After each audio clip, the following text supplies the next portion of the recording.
Napatras man para makaiwas sa parating na motorsiklo, hindi nakaligtas sa isa pang motorsiklo ang pedestrian na ito sa Bohol. Tumilapon siya pati na ang rider. Pareho silang sugatan at dinala sa ospital. Batay sa investigasyon, bumusina naman daw ang nakabanggang rider. Sasagutin daw ng rider ang gastusin sa ospital. Sa Binalonan, Pangasinan, isang nag-overtake na truck ang sumalpok sa kasalubong na kotse. Meron siyang sinusundan na bus kasi itong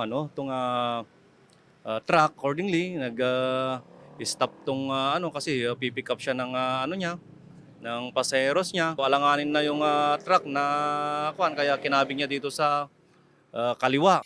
Dinala sa ospital ang mag-asawang sakay ng kotse pero nasawi ang mister na driver.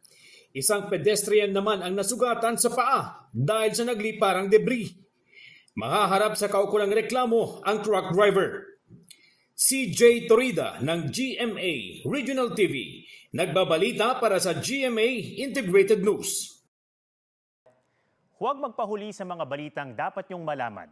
Mag-subscribe na sa GMA Integrated News sa YouTube.